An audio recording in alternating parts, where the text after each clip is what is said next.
Hello and welcome, सर्वांचं स्वागत आहे कॉम्प्लेक्स नंबरच्या सिरीजमध्ये. आपण ही सिरीज सुरू केली आहे विद्यार्थ्यांना जेई वगैरेसाठी डिटेलमध्ये कन्सेप्ट क्लिअर करून सॉल्व करायसाठी. ठीक आहे. तर आजच्या टॉपिकमध्ये आपण जे लास्टमध्ये बघितले होते आर्ग्युमेंट, कॉन्जुगेट, नंतर मॉड्युलर, सर्वांच्या प्रॉपर्टीज काहीतरी यूज करून आपण कॉम्प्लेक्स नंबरशी रिलेटेड क्वेश्चन सॉल्व करूया. क्वेश्चन वाचून सिम्पलचे क्वेश्चन आहे की आधी ते ॲम्प्लिट्यूड फाइंड करायला सांगितलं, पण त्या ॲम्प्लिट्यूड म्हणजे काय होते समजून घ्या. ॲम्प्लिट्यूडचा अर्थ काय होते? आर्ग्युमेंट. ठीक आहे. याच्यामध्ये ॲम्प्लिट्यूडमध्ये काहीही फरक नाही, लिहिताना व्हॅल्यू चेंज होतात. आर्ग्युमेंट म्हणजे काय होते? Basically theta. थीटा काय? अँगल. अँगल कसा राहतो? एक्स वाय ॲक्सिस सोबत अँटी क्लॉकवाईज डायरेक्शनमध्ये. तो अँगल काढायचा. तर पहिला क्वेश्चन बघा. पहिल्यामध्ये काय दिलं आपल्याला? Sine alpha plus I times minus cos alpha, आणि काहीतरी कंडिशन दिली आहे की alpha is in between 0 to पाय. आता कंडिशन का बरं दिली आहे? कंडिशनवर फोकस करत चला. बरेच वेळा आपण क्वेश्चन सॉल्व करतो पण कंडिशन बघतच नाही. आता कंडिशन फोकस करून बघा काय आहे तर की 0 to पाय पर्यंत. 0 to पाय तर काढतो म्हटलं आपण, हा 0 अँगल आहे, हा पाय अँगल आहे. तर फक्त 180 डिग्रीच्या मध्ये फिरतोय आपण. फर्स्ट क्वाड्रंटमध्ये सगळे पॉझिटिव्ह असतात ना, ॲड शुगर टू कॉपी माहिती असेल तुम्हाला. सेकंड क्वाड्रंटमध्ये साइन पॉझिटिव्ह असतं. तर बेसिकली हा पॉझिटिव्ह आहे दोन्ही क्वाड्रंटमध्ये, आणि सेकंड क्वाड्रंटमध्ये हा निगेटिव्ह आहे आणि पॉझिटिव्ह. तर बघा कॉसची व्हॅल्यू कधीही 1 पेक्षा मोठी जात नाही. कॉस अल्फाची जी व्हॅल्यू आहे ते कधी 1 पेक्षा मोठी होणार नाही. तर 1 मधून जर छोटी व्हॅल्यू काढली आपण तर काय होऊ शकते? पॉझिटिव्ह राहू शकते. बेसिकली ह्या पुऱ्या रिजनसाठी हे काय? पॉझिटिव्ह. सो फर्स्ट क्वाड्रंटमध्ये सेकंड क्वाड्रंटमध्ये ते कोण सांगणार? पॉझिटिव्ह आपण सध्या कुठल्याही केसमध्ये काय आहे? पॉझिटिव्ह. तर आपल्याला आर्ग्युमेंट करायचं. आर्ग्युमेंट काय असते? आर्ग्युमेंट असते थीटा इज इक्वल्स टू आधी tan inverse of y by x. y किती आहे? 1 minus cos alpha upon sine alpha. ठीक आहे. इथे मॉड्युलस यूज करू आपण आणि नंतर मग क्वाड्रंट कुठला डिसाईड करू. क्वाड्रंटसाठी आपल्याला कंडिशन दिलेली आहे. ठीक आहे. कुठल्याही केसमध्ये दोन्ही व्हॅल्यू पॉझिटिव्ह आहे. दोन्ही व्हॅल्यू पॉझिटिव्ह कुठे असते? फक्त फर्स्ट क्वाड्रंटमध्ये पॉझिटिव्ह असतं. ठीक आहे. सो टॅन इनवर्स याला सॉल्व कसं करायचं बघा. 1 मायनस कॉस अल्फाचा फॉर्म्युला नाही आहे, पण 1 मायनस कॉस अल्फाचा फॉर्म्युला माहिती असेल तुम्हाला. याला मी काय लिहू शकतो? बेसिकली हा बनला टॅन इनवर्स ऑफ मॉड्युलस. आधी पण प्रॉपर्टी लिहिताना मी मॉड्युलसच्या ठिकाणी ब्रॅकेट काढला होता. याला पण साइन अल्फाचा फॉर्म्युला अप्लाय करा. 2 टाइम्स साइन अल्फा बाय 2 आणि कॉस अल्फा बाय 2, आणि 1 मायनस कॉस 2 अल्फा बाय 2 जर करायचा असेल तो काय बनतो? 2 sine square alpha by 2. 2 sine square alpha by 2. ठीक आहे. 2 कॅन्सल, एक साइन कॅन्सल, वरती राहिला sine alpha by 2 upon cos alpha by 2. So theta तुम्हाला मिळाला tan inverse of tan of alpha by 2. आता हा तुमचा त्याचा आर्ग्युमेंट आहे. आर्ग्युमेंट सॉल्व करणं सोपं आहे. टॅन इनवर्स ऑफ टॅन काय होते ते चेक करायचं आहे, आणि चेक करायला फक्त तुम्हाला काय लक्षात ठेवायचं आहे की कुठल्या क्वाड्रंटमध्ये आहे. जसं आपण बघितलं की टॅन इनवर्स आणि टॅन अल्फा फर्स्ट क्वाड्रंटमध्ये आहे, तर प्लस मायनस घ्यायची गरज नाही. फर्स्ट क्वाड्रंटमध्ये अल्फा इक्वल टू काय असते? थीटा असते. हे कॅन्सल झालं, तुम्हाला काय मिळालं? Argument alpha by 2. झाला आन्सर. बघितलं पहिल्याचा आन्सर किती सोपा आहे. ठीक आहे. नेक्स्ट सेकंड केस. सेकंड मध्ये काय म्हटलंय तुम्हाला दिलाय टॅन ऑफ 1. हा 1 रेडियन आहे, डिग्री नाही. आयचा स्क्वेअर आधी स्क्वेअर करून घ्या. A minus B whole square property बघितली आपण. सो पहिले काय होणार? Tan square 1. ठीक आहे. प्लस ए स्क्वेअर मायनस 2ab व्हायला पाहिजे ना. ठीक आहे. Minus 2 times tan of I. ठीक आहे. Tan 1 into I. ठीक आहे. मायनस 1 मायनस नाही प्लस, आणि आयचा स्क्वेअर झाला मायनस 2. ठीक आहे. ए square minus 2ab plus B square. बी म्हणजे किती आहे? Minus I. मायनस आयचा स्क्वेअर किती होते? मायनस 1. सॉरी आयचा स्क्वेअर मायनस 1. बेसिकली आपल्याला कॉम्प्लेक्स नंबर काय मिळाला बघा. रिअल पार्ट रिअल सोबत, इमॅजिनरी पार्ट इमॅजिनरी सोबत. रिअल पार्ट आपल्याला मिळाला टॅन स्क्वेअर मायनस 1. ठीक आहे. आणि इमॅजिनरी पार्ट आपल्याला मिळाला 2 टाइम्स टॅन 1 आय. आणि इमॅजिनरी पार्ट झाला. आता कुठल्या क्वाड्रंटमध्ये हे पण चेक करणं महत्त्वाचं आहे. ठीक आहे. कुठल्या क्वाड्रंटमध्ये हे पहिलं चेक करणं महत्त्वाचं. तर आधी आपण क्वाड्रंट करण्यासाठी एक्स आणि वाय ॲक्सिस ड्रॉ करा. X axis, Y axis. ठीक आहे. टॅनचा ग्राफ काढून घ्या आधी. टॅन स्क्वेअर आहे, तर स्क्वेअर असल्यामुळे काय होणार, टॅन स्क्वेअर जो आहे तो स्क्वेअर आहे. स्क्वेअर असल्यामुळे काय होईल, नेहमी तो पॉझिटिव्ह असेल, नेहमी पॉझिटिव्ह असेल. ठीक आहे. टॅन स्क्वेअर 1 राहणार, टॅन स्क्वेअर 1 नेहमी काय राहणार, तो पॉझिटिव्ह राहील. तर टॅन स्क्वेअर 1 म्हणजे 1 रेडियन. 1 रेडियन किती असते जर तुम्हाला आठवत असेल, काहीतरी 45 पेक्षा जास्तच असते ना. सो 5/4 साठी 1 ही मोठी झाली व्हॅल्यू. सो ही व्हॅल्यू झाली आपली पॉझिटिव्ह, ही व्हॅल्यू झाली आपली निगेटिव्ह. आता इथे चेक करून बघू आपण व्हॅल्यू पॉझिटिव्ह आहे की निगेटिव्ह आहे. टॅन स्क्वेअर 1 रेडियनसाठी चेक करू आपण. टॅन स्क्वेअर 1 ची व्हॅल्यू, टॅन स्क्वेअरची व्हॅल्यू जी आपल्याला चेक करायची, मी तर सांगितलं तर टॅन स्क्वेअर 1 - 1 किती चेक करायसाठी आधी ग्राफ काढून घेऊ ना. ओके, सपोज हा आपला π/2 आहे. टॅनचा ग्राफ सगळ्यांना माहिती आहे. टॅनचा ग्राफ कसा असतो, हा टॅनचा ग्राफ आहे, पण स्क्वेअर असल्यामुळे ग्राफचं काय होणार, पॉझिटिव्ह साईड येणार फक्त आपल्याला.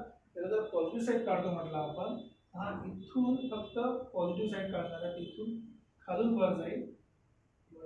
खालून वर जाईल तर ठीक आहे, पण कुठून वर जाईल इथे, आणि इकडल्या साईडला पण वर येईल काहीतरी. हा टॅन स्क्वेअरचा ग्राफ. ठीक आहे. आपला टॅन स्क्वेअरचा ग्राफ, टॅन स्क्वेअर समजा थीटा म्हणा, एक्स म्हणा, काही असो. आपल्याला माहित आहे एक जो पॉईंट असतो आपला π/4, π/4 ला किती मिळतो आपल्याला व्हॅल्यू 1 मिळतो.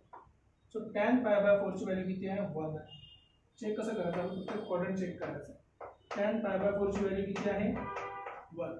जसं आपण π/4 च्या समोर जातो व्हॅल्यू काय होते, इन्क्रीज होत जाते. तर टॅन π/4 म्हणजे किती होते बघा, पायची व्हॅल्यू आहे 3.14. त्याला 4 ने डिवाइड करा. ही व्हॅल्यू काय 1 पेक्षा छोटी आहे.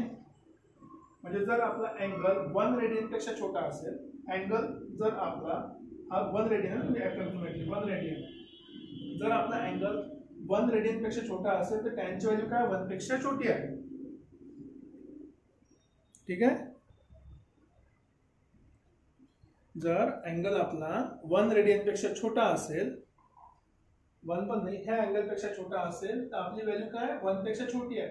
पण जसं आपण या अँगलच्या पुढे जातो, जसं आपण या अँगलच्या पुढे जातो, या अँगलच्या π/4 च्या पुढे जातो, आपली y ची व्हॅल्यू काय 1 पेक्षा मोठी आहे. ही व्हॅल्यू 1 पेक्षा मोठी आहे, त्यातून आपण 1 कमी केला. 1 पेक्षा मोठी आहे त्यातून आपण 1 कमी केला. 1 पेक्षा मोठी आहे त्यातून आपण 1 कमी केला. जो आपण त्यातून 1 कमी केला तर मोठ्या नंबर मधून लहान काढला काय होणार, प्लस आहे. हा प्लस आहे, हा मायनस आहे. तर प्लस मायनस कुठे राहते, प्लस मायनस असते आपला क्वाड्रंट नंबर 4 मध्ये. आता क्वाड्रंट नंबर 4 भेटला. सो देअरफॉर आधी आपण अल्फा काढूया. Alpha is equals to tan inverse of quadrant 4 भेटला आपल्याला.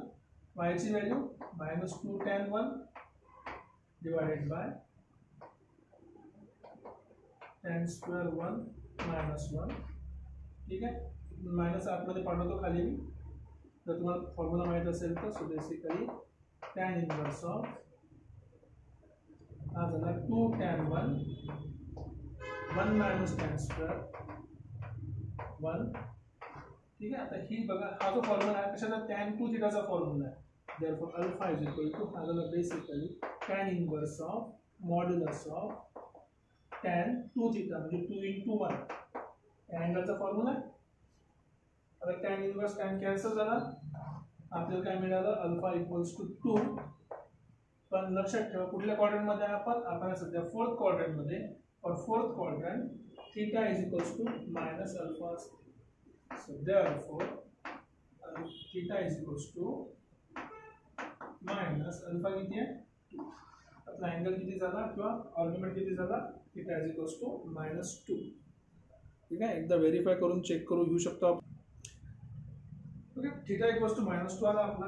पण बघा तुम्ही, जर तुम्हाला टॅन इनव्हर्सची प्रॉपर्टी माहिती असेल, त्याचा प्रिन्सिपल अँगल कुठपर्यंत असते, -π/2 पासून +π/2 पर्यंत. -π/2 ची व्हॅल्यू तुम्हाला अप्रॉक्सिमेटली माहित असेल तर 3.14 डिवाइड बाय 2 करा. इथे ते अप्रॉक्सिमेटली 1.53 काहीतरी समजा,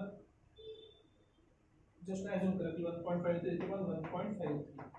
आता ही व्हॅल्यू ह्या रेंजच्या बाहेर आहे, 2च्या समोर गेलो ना आपण. तर 2च्या म्हणजे आपण -π/2 च्या समोर गेलो, मायनस आहे ना, त्याच्या पुढे गेलो इथे. मायनस म्हणजे कुठल्या क्वाड्रंटला जातात, थर्ड. हे आहे ना आपण plus pi by 2 minus pi by 2 त्याच्या पुढे आलो, थर्ड क्वाड्रंट मध्ये आपला अँगल पोहोचला ऍक्च्युली. तर आपला अँगल थर्ड क्वाड्रंट मध्ये जात असेल तर इथे फॉर्म्युला कुठला अप्लाय करतो आपण, मायनस पाय प्लस अल्फा हा अप्लाय करतो किंवा मायनसने मल्टिप्लाय करतो सरळ सरळ. अल्फा तर 2 आहे, सो आन्सर किती होणार बेसिकली आपला ऍक्च्युअल थीटाची व्हॅल्यू काय असायला पाहिजे, पाय मायनस 2 किंवा मायनस पाय प्लस 2. दोनपैकी कुठली राहणार, minus pi plus 2 2 minus pi plus 2 आणि ती मायनसने मल्टिप्लाय करतो. ठीक आहे, हा थोडा कन्फ्युजिंग पार्ट आहे याच्यामध्ये की जरी फॉर्म्युला आपल्याला सेम माहिती असेल ही जी व्हॅल्यू आहे tan स्क्वेअर 1 मायनस 1 ही व्हॅल्यू पॉझिटिव्ह राहणार आहे. ही जर पॉझिटिव्ह असेल तर हा प्लस झाला, हा मायनस झाला, की सोबत मायनस आहे.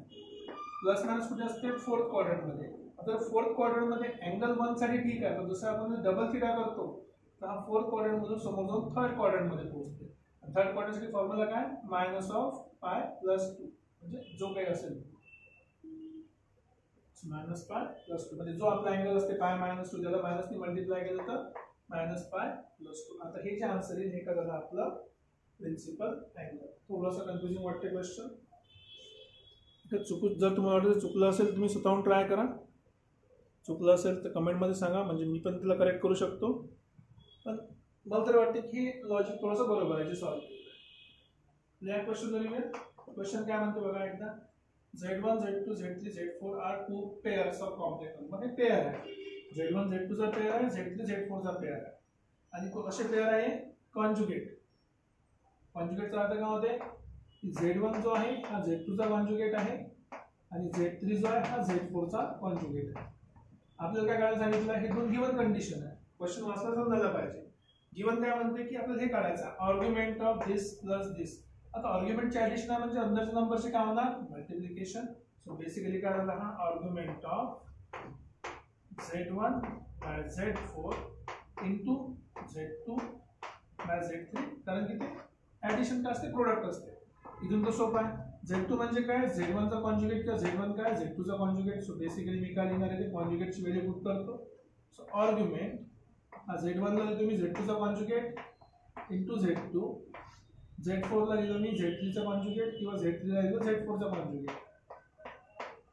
Z4 चा कॉन्जुगेट बेसिकली सेम नंबर आणि त्याचा कॉन्जुगेट जर आपण घेतला, नंबर आणि त्याचा कॉन्जुगेट, नंबर आणि त्याचा कॉन्जुगेट जर आपण घेतला तर आपल्याला काय मिळते, आर्ग्युमेंट ऑफ नंबर आणि त्याचा कॉन्जुगेट हा झाला मॉड Z चा स्क्वेअर, Z2 चा मॉड Z2 चा स्क्वेअर खाली झाला मॉड Z4 चा स्क्वेअर. आता लक्षात ठेवा मॉड्युलस वगैरे काय सगळे एक नंबर्स आहे. नंबरचा स्क्वेअर जर केला तर काय झालं, बेसिकली नंबर झाला. आता नंबर जर असेल हा जो पार्ट आहे हा काय ऍक्च्युली रिअल पार्ट आहे, फक्त रिअल, प्युअरली रिअल म्हणायला. आणि प्युअरली रिअल कुठे असते, प्युअरली रिअल नेम कुठे असते, एक्स ऍक्सिस वर. So therefore this is equals to 0. आता कोणी म्हणाल सर तर प्लस 0 घ्यायचं की पाय घ्यायचं, लॉजिक सिंपल आहे. बघा दोन्ही व्हॅल्यूज पॉझिटिव्ह आहे, स्क्वेअर केला आहे ना, दोन्ही व्हॅल्यूज काय पॉझिटिव्ह आहे. पॉझिटिव्ह कुठे असते, एक्स ऍक्सिसला राईट साइडला, राईट साइडचा अँगल काय राहणार आहे 0. अशा प्रकारे या क्वेश्चन आपण सॉल्व्ह करू शकतो, एवढा काही प्रॉब्लेम नाही आहे. आता या क्वेश्चन वर या, Z1 आणि Z2 are conjugate to each other. जे म्हटलं ती पहिली condition, Z1 is equals to Z2 चा कॉन्जुगेट. तर तुम्हाला सांगितलं कळलं, find the argument of this and this. Property apply करायची याची कशाची, मल्टिप्लिकेशन. तर आपल्याला मिळणार argument of minus Z1 plus argument of Z2.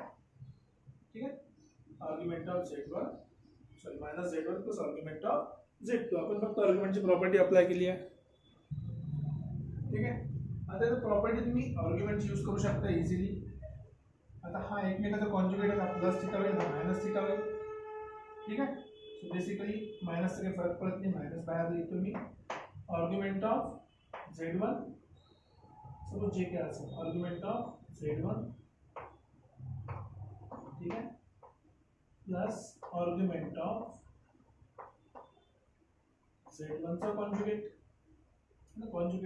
हा पण मायनस थिटा, हा पण मायनस थिटा. आता एक महत्त्वाची गोष्ट तुम्हाला शिकण्यासाठी इम्पॉर्टंट आहे की काय इम्पॉर्टंट आहे की आपण ही प्रॉपर्टी यूज करायची ऍक्च्युली. कारण त्या दिलेलं काय कॉन्जुगेट टू इच अदर म्हटलं आहे. कॉन्जुगेट टू इच अदर शब्द आला की कॉन्जुगेट यूज करायचा. तर आपण कॉन्जुगेट बरोबर यूज नाही केला.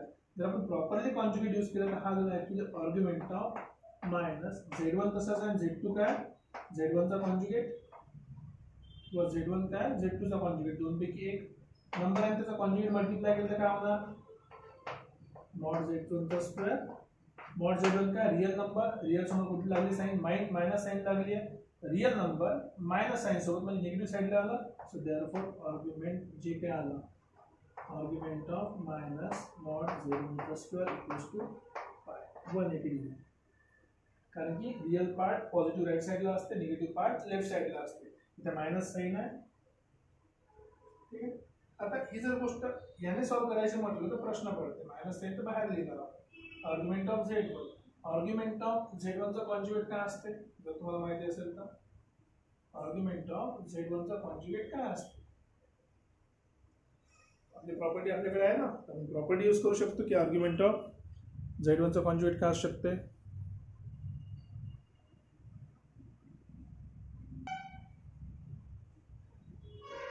ठीक आहे, आता बघा तुम्ही दोन्ही ठिकाणी अप्लाय करू शकता, minus of argument Z1 use करू शकता किंवा हे यूज करू शकता. दोन्ही केस मध्ये तुम्ही काय करणार आहे, मायनस ऑफ Z लिहिलं तर हा का बेसिकली काय होणार, this is equals to argument of Z1 conjugate कारण की मायनस आहे, हा एक आणि हा एक आर्ग्युमेंट ऑफ Z कॉन्जुगेट. ठीक आहे, दोन्ही सेम आहे. आता बघा हा झाला 2 टाइम्स एक आणि 2, बेसिकली हा झाला 2 times argument of Z conjugate. ठीक आहे, 2 टाइम्स मल्टिप्लिकेशन आहे ना आर्ग्युमेंट ऑफ Z चं, एक काम करू आपण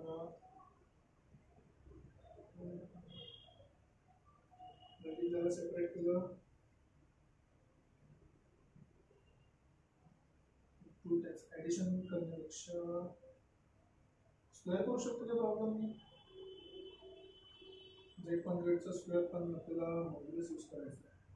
अच्छा, एका प्रॉपर्टीमध्ये जर आपण एका फॉर्ममध्ये दिली तर आपण त्याला सध्या सॉल्व्ह करू शकत नाही, असं वाटत राहिलं बघा. अच्छा, मी Z1 साठी सॉल्व्ह करतो, Z2 कुठे गेला, Z2 Z1 चा कॉन्जुगेट. ओके, तेच तर करतो शेवटी, एक सेकंड होल्ड, तेच Z1 लिहिलं आहे. ठीक आहे, हीच गोष्ट परत लिहिल्या गेली की मायनस आर्ग्युमेंट ऑफ Z1. आता ही दोन गोष्टी आहे त्याला आपण मल्टिप्लायच्या फॉर्ममध्ये लिहू शकतो. मल्टिप्लाय केलं तर Z1 चा कॉन्जुगेटचा आर्ग्युमेंट केला तो स्क्वेअर झाला, स्क्वेअर म्हणजे रियल नंबर आहे, रियल नंबरच्या समोर मायनस लागला तर रियल नंबर कुठे असते, एक्स ॲक्सिसवर, एक्स ॲक्सिसच्या पॉझिटिव्ह साईडला असेल तर 0 होईल, निगेटिव्ह साईडला असेल तर मायनस पाय होईल, कारण की हा पण काय आहे, प्युअरली रियल आहे, दिस इज प्युअरली रियल. ठीक आहे, अशा प्रकारे आपण थोडं ट्राय करून सॉल्व्ह करू शकतो. या क्वेश्चनवर तुम्हाला डाऊट असू शकते, मला वाटतं मी सॉल्व्ह केलं थोडं बहुत करेक्ट आहे. काही जर समजा वर्कआउट झालं असेल तुम्ही एकदा चेक करून बघा. तो ग्राफ मध्ये थोडासा चेंज आहे, ॲक्च्युली पाहिलं तर ग्राफ जो आहे वनमधून दोघंही पास व्हायला पाहिजे, थोडंसं असं म्हणू शकतो, वनमधून पास झाला पाहिजे वरील. ओके, तुम्ही व्हॅल्यू मोठी होत ती ग्राफची 10 पेक्षा, आणि हा इथे आहे तसा तुमचा अँगल मोठा होते कितीपेक्षा, 3.14/4 म्हणजे π/4 पेक्षा. जसं तुमचा अँगल π/4 पेक्षा मोठा होतो, टॅनची व्हॅल्यू पण काय होते 1 पेक्षा मोठी होते. जशी टॅनची व्हॅल्यू 1 पेक्षा मोठी होते त्याचा स्क्वेअर जर आपण केला तो स्क्वेअर पण काय होतो, मोठा होत जातो. स्क्वेअर काय होतो, तो मोठा होतो. आणि लक्षात ठेवा हा जो 1 आहे, हा जो टॅनचा व्हॅल्यू 1 आहे, हा आपला कॉम्प्लेक्स नंबरचा अँगल नाही आहे, हा टॅन सोबतचा अँगल आहे. जसा इथे आपण लिहिला होता की हा अल्फा जो आहे, हा अल्फा कशाचा अँगल आहे, कॉम्प्लेक्स नंबरचा नाही आहे, साइन सोबतचा अँगल आहे. कॉम्प्लेक्स नंबरचा तर अल्फा/2 आला होता, इथे पण कॉम्प्लेक्स नंबरचा अँगल 2 आलता, -2. -2 कुठे जातो, थर्ड क्वाड्रंट मध्ये. जर थर्ड क्वाड्रंट मध्ये जात असेल तर फॉर्म्युला काय असते आपला, मायनस ऑफ π-2 किंवा -π+2 मायनस ने वाढली. ठीक आहे, -π+θ, राइट. ऍक्च्युली अल्फा आहे राइट, आपला अल्फा झाला, थर्ड क्वाड्रंट मध्ये आहे अल्फा, थर्ड क्वाड्रंट मध्ये अल्फा झाला, θ -π+2. ओके, थोडंसं कन्फ्युजन असेल, काही डाऊट असेल तुम्ही कमेंट सेक्शनमध्ये टाका, मी एकदा परत चेक करतो. जर डाऊट असेल तर, नसेल तर काही गरज नाही. तर नेक्स्ट क्वेश्चन, प्रॉपर्टीज पण यूज करायचे आणि बऱ्याच गोष्टी यूज करायच्या. बघा आपल्याला प्रूव्ह करायचं आहे की मॉड ऑफ Z1 + Z2 जर असेल equals to mod Z1 + mod Z2. जर तुम्ही डायग्राम काढली किंवा प्रॉपर्टी बघितली असेल तर वन शॉटमध्ये क्वेश्चन आहे, लॉजिक समजलं असेल तर. नाही तर जर प्रॉपर्टी नाही, फक्त आपल्याला फॉर्म्युला यूज करून सॉल्व्ह करायचं तर काय होणार बघा, Z1 प्लस Z2 मॉड्युलस आहे तर स्क्वेअर करूया आपण. ठीक आहे, राईट साईडला काय दिलं आपण, याचा पण काय होईल स्क्वेअर होईल actually. Mod Z2 plus mod Z1 plus mod Z2 चा स्क्वेअर. आता लक्षात दोघांमध्ये फरक काय आहे, एवढा फरक आहे की इथे कॉम्प्लेक्स नंबरचं मॉड्युलस आहे ॲडिशनच्या, इथे दोन नंबर्स आहे आपल्याकडे. जेव्हा दोन नंबरचा स्क्वेअर करतो आपण तेव्हा A square plus B square करतो. So A square plus B square plus 2ab. So mod Z1 mod Z2 याचा स्क्वेअर केला तर आपल्याकडे फॉर्म्युला काय होता जर तुम्हाला माहित असेल तर, मॉड Z1 चा स्क्वेअर मॉड Z2 चा स्क्वेअर प्लस नाही माहित Z1 Z2 conjugate plus Z2 Z1 conjugate. ही आपल्याकडे प्रॉपर्टी होती. हे दोन कॅन्सल, दोन्ही साईडला इक्वल आहे, सेम आहे. आता याला जर सॉल्व करायचं आहे, थोड्या वेळ आपण प्रॉपर्टी बघितली, शेवटची प्रॉपर्टी होती आपली. याची व्हॅल्यू किती असते 2 times mod Z1 mod Z2 cos of θ1 minus θ2. आता लक्षात ठेवा θ1 मायनस θ2 म्हणजे काय, θ1 आहे आर्ग्युमेंट ऑफ Z1, θ2 आहे argument of Z2. Late assume. ठीक आहे, लेट ॲज्युम करून चालू आहे. ॲज्युम काय θ1 काय आर्ग्युमेंट ऑफ Z1 आणि θ2 काय आहे आर्ग्युमेंट ऑफ Z2. ठीक आहे, ओके. आणि कशा बरोबर आहे आता इथे 2 times mod Z1 mod Z2 च्या बरोबर आहे. ओके, 2 टू दोन्ही साईडला कॅन्सल नंबर्स आहे. ठीक आहे, व्हेरिएबल नाही, व्हेरिएबल्स तर कॉमन काढला, दोन्ही साईडला नंबर्स आहे, कॅन्सल कॅन्सल. सो बेसिकली तुम्हाला काय मिळालं, राईट साईडला मिळालं 1 आणि इथे काय मिळालं कॉस ऑफ θ1 मायनस θ2. म्हणजे बेसिक डिफरन्स काय असला पाहिजे, कॉसची कोणती व्हॅल्यू 1 असते, नॉर्मली तर n2n पाय व्हॅल्यू 1 असते, पण आपल्याला प्रिन्सिपल आर्ग्युमेंट पाहिजे असते हमेशा. ही जी व्हॅल्यू आहे कॉसची व्हॅल्यू 1 केव्हा राहणार पाय साठी, सॉरी 0 डिग्री साठी. So therefore θ1 minus θ2 equals to 0, 2n पायच्या बरोबर. आणि प्रिन्सिपल आर्ग्युमेंट साठी किती ना 0 डिग्री. θ1 मायनस θ2 0, याचा अर्थ काय होता θ1 इक्वल्स टू θ2. θ1 काय आहे आर्ग्युमेंट ऑफ Z1 आहे इक्वल्स टू θ2 किती आहे आर्ग्युमेंट ऑफ Z2. बघा आता हे प्रूव्ह करायचं आपल्याला थोडासा वेळ लागला पण लिहावं लागलं. सेम गोष्ट जर आपण ट्रायंगल इनइक्वालिटीने सॉल्व्ह करतो म्हटलं तर, सेम जर गोष्ट आपण ट्रायंगल इनइक्वालिटीने सॉल्व्ह करतो म्हटलं तर, ट्रायंगल इनइक्वालिटी काय म्हणते, सेम क्वेश्चन पण कशाने आपण ट्रायंगल इनइक्वालिटी सॉल्व्ह करू. ठीक आहे, बाय ट्रायंगल इनइक्वालिटी आपण हा शब्द यूज केला मी. हे 8 क्लासचा क्वेश्चन आहे, 8 9 मध्ये शिकतो आपण. एक लाईन कशी बनते, समजा एक माझ्याकडे लाईन आहे. आता मी लाईनचं उदाहरण डायरेक्ट दिलं, मला माहिती नाही आहे म्हणून. ठीक आहे, इथून इथपर्यंत डिस्टन्स आहे माझं मॉड Z1, इथून इथपर्यंत माझं डिस्टन्स आहे मॉड Z2. टोटल डिस्टन्स किती झालं आहे Z1 plus Z2, actually mod Z1 plus mod Z2. बरोबर. आता हे डिस्टन्स जर याच्या बरोबर असेल मॉड Z1 प्लस Z2 च्या, हे जे डिस्टन्स आहे हे याच्या बरोबर असेल ना mod of Z1 plus Z2 च्या बरोबर. So mod of Z1 plus Z2 हे केव्हा पॉसिबल आहे, जेव्हा ट्रायंगल काय बनला आहे स्ट्रेट लाईन बनला. जर ट्रायंगल जर स्ट्रेट लाईन बनला असेल, ट्रायंगल जर आपला स्ट्रेट लाईन बनला असेल त्याचा अर्थ काय, जो अँगल Z1 चा होता तोच अँगल Z2 चा आहे, जो अँगल Z1 चा होता तोच अँगल काय Z2 चा. त्याच्यास तुम्ही काय करू शकता बघा,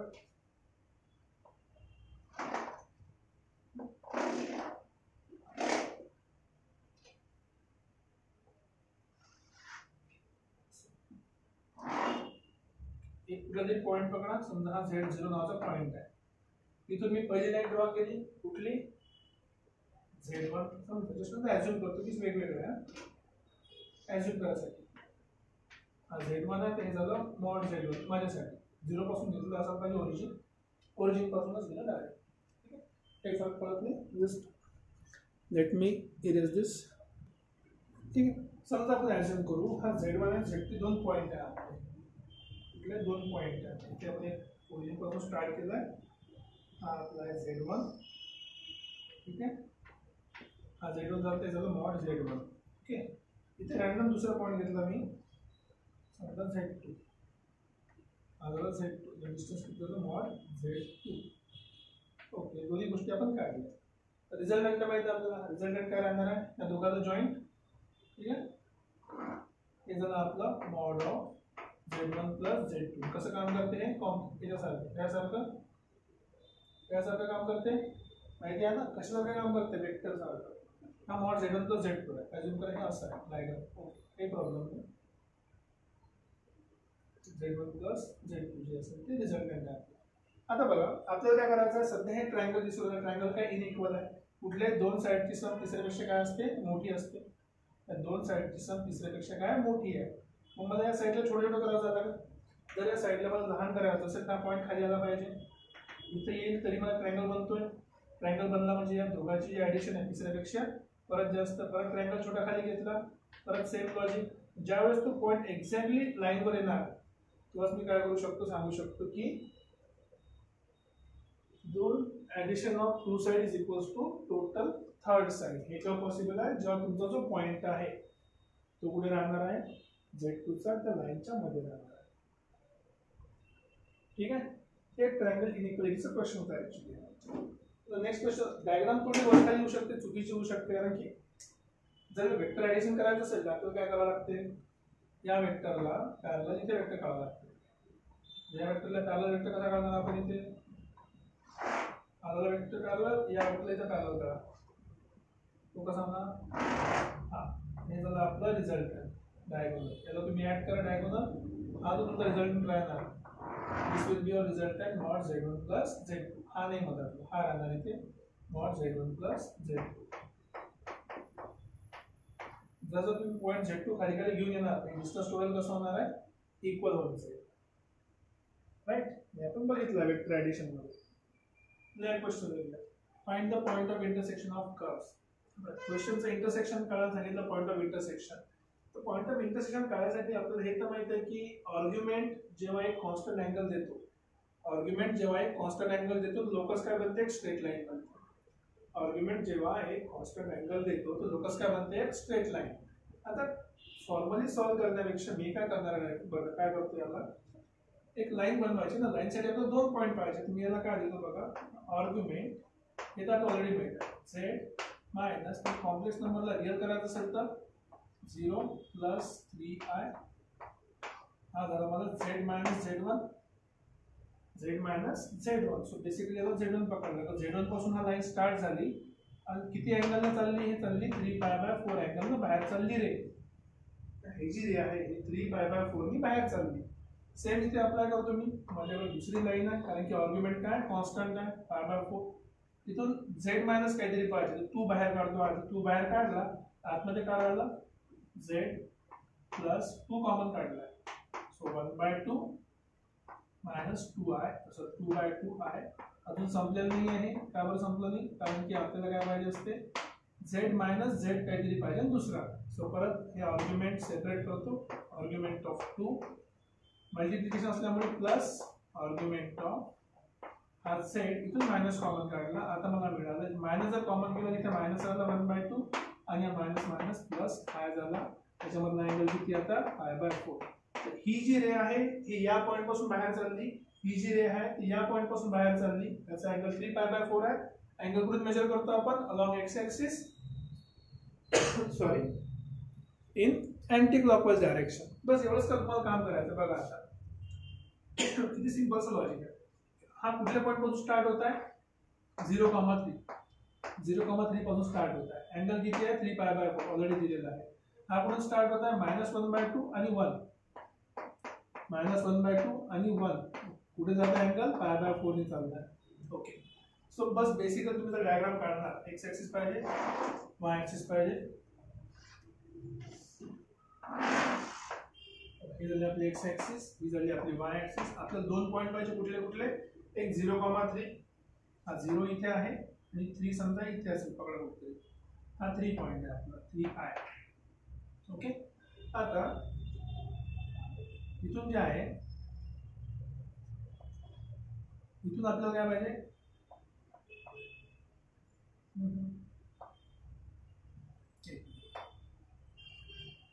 -1/2, -1. इथे -1/2 किती असेल, -1/2 आहे इथून. ठीक आहे, आणि +1